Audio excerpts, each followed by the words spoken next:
All right, we looked at how digital analytics works. Now let's have a look at some metrics that we use when we do digital analytics.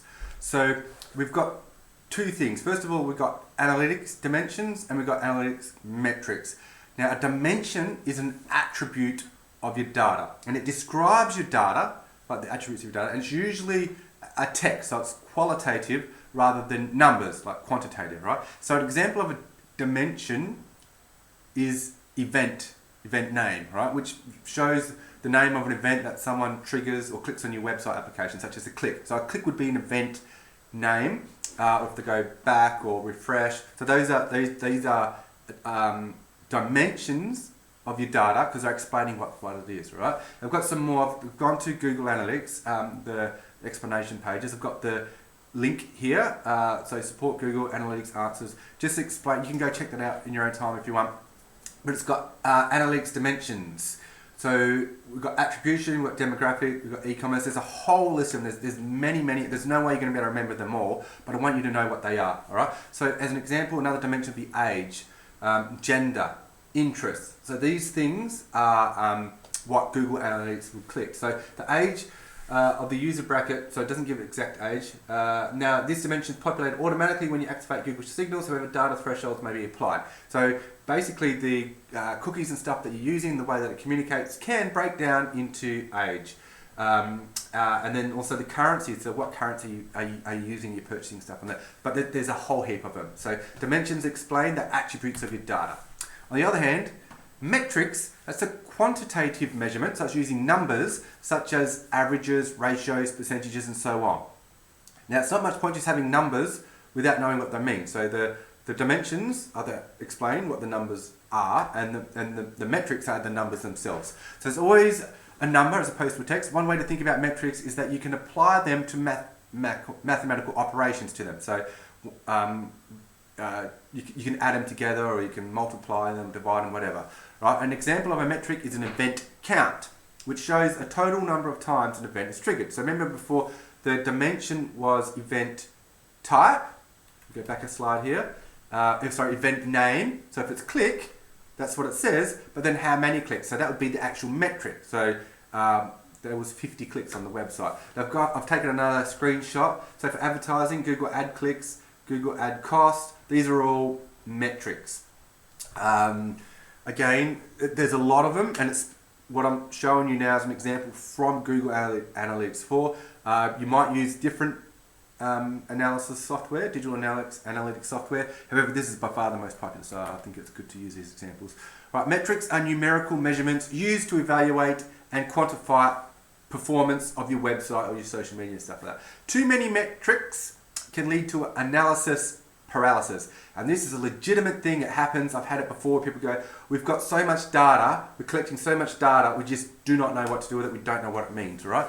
And marketing agencies are saying this. They want graduates to come out there with really good mathematics, like analytical skills, like quantitative analysis skills, because we're in a digital age now. We've got access to a lot of data, but the people to convert those into actionable insights, there's not enough of them.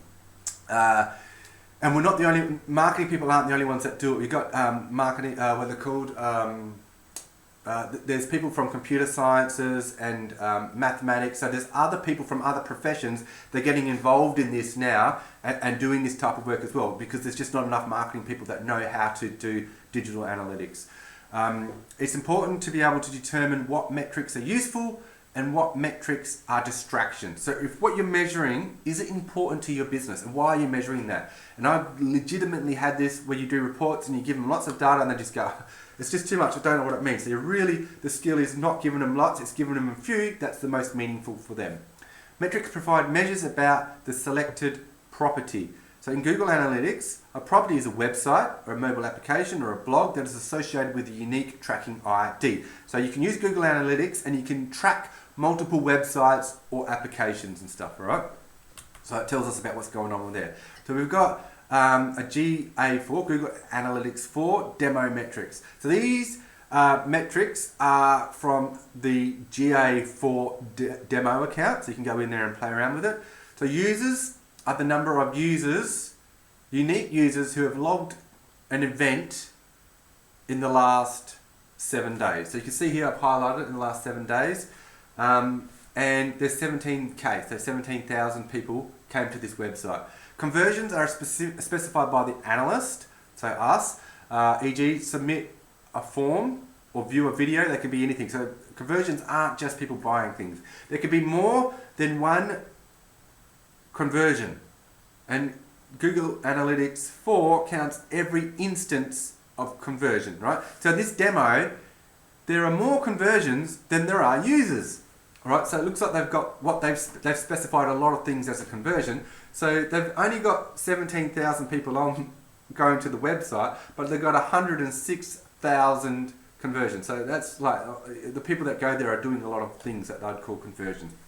Now, new users is the number of users who interacted with your site or launched your app the first time. And how would we know that they're new users? We use cookies, right? So if you delete all your cookies, or if you open up a new web browser, in private browsing or incognito, they're going to think you're a new user. So it doesn't 100% know, but most of the time we don't do that. We'll use the same website, so they'll go, oh, he's coming back, or she's coming back. Whoever it is, they're coming back onto this website. Event count are all the actions. All actions are events such as page view and sign up. And this one has, you can't see it because it's hidden by my face, 412,000 events. So on this demo account, there's been a lot of things happening on this website. I mean, if you've got 17,000 users going to your website, you can imagine when they go to your website, a lot of things are going to be happening. They're clicking on pages, watching videos, doing things, right? They obviously went to your website for a reason. So this is just a demo of one particular account. You might set this up for your website. If you got this many people coming to your website, you've got a pretty good website. But these are the things what are happening, the metrics that are happening. Alright, so let's look at some key metrics that you want to be looking at when you analyse websites then. So bounce rate's the first one. Now this is a percentage of sessions that were not engaged sessions. And that means that they were on the website, or web page I should say, for less than 10 seconds. So we've all probably been there. You go to a web page, you go, oh, no, that's not what I'm looking for, and then so you click the back button, or you know, if you open a new tab, you shut that tab. So that is the bounce rate. You've gone to a website, and in less than 10 seconds, you've left it. You've gone, right? Now, engaged sessions last 10 seconds or longer, and has 2 or more page views or a conversion event. So we call that engaged because you've gone to the main page, and you've actually a conversion event could be like a watch a video, so you don't actually click through web pages because some web pages are specifically designed to scroll down. So if you define your conversion event as scrolling through to the next division of your website, then that will count as an engaged session. Now, page view is the total number of web pages or app screens that the user saw. So when they logged on, how many people did they see it, which is quite important because you go, well, yes, there's people coming to our website, but how much of our website they're actually looking at? Is it just the landing page that they're looking at, or are they going to other pages and really looking for information there? Our purchase metrics are recorded in the enhanced commerce model. Not all websites enable purchases, which is important because we talked about in the workshop 1, we talked about websites and website builders, and that there's some free out there. Usually the free website builders do not include commerce packages in there, but then you got to subscribe for whatever it is, $10 a month or $30 a month, and then you get those extra e-commerce features. Alright, and then sessions is the number of times a user viewed a web page when no session was active or app. So a session ends after 30 minutes of no activity. So if you go to a website and then you leave after 10 seconds, that's a session. Or if you open up a web page, then leave it, go off and get coffee or something, and then come back and then keep scrolling, that's 2 sessions because you looked at it, left, and then you came back. Alright, let's have a look at the next one. So total revenue is the sum of all purchases, subscriptions, and the advertising revenue that you get from your website, which is obviously kind of important because if you putting all that money into a website, you want to know if you're getting money, you know, how much money you're getting back from it. Load time is the average load times of the web pages. Now this impacts search engine optimization and user experience. So if your website's taking really long to load, that's going to let you know. So from technical perspective, it's a really important KPI. And from a marketing perspective, it's indicative of our user experience. It gives an indication of the technical performance of the website. Now, pages per session is the number of pages viewed per session. It gives an indication of user engagement. But you need to take that into the context of the way you've designed your website. Some websites are designed to be quite flat. So there's lots of pages. So you want the user to sort of click through them. Other web pages are designed to be quite vertical. So you go into a page and you keep scrolling for content. So it really depends on how you design your one. And as digital marketer, you'll know what's average and what's working. And if you've got only 12 pages on your website and the average view, like pages per session, is 6, that's pretty good, right? If you've got 100 pages on your website and the average pages per session is 2, then that's not so good. So average session duration is the amount of time users spend on your website divided by the total number of sessions. So that's another indication of engagement. Are they actually spending a long time on your website? They're sort of coming there and leaving fairly soon. Right, so that's it for the metrics. Now we want to look at key performance indicators. So I'm going to stop the recording here and I'll see you in the next one.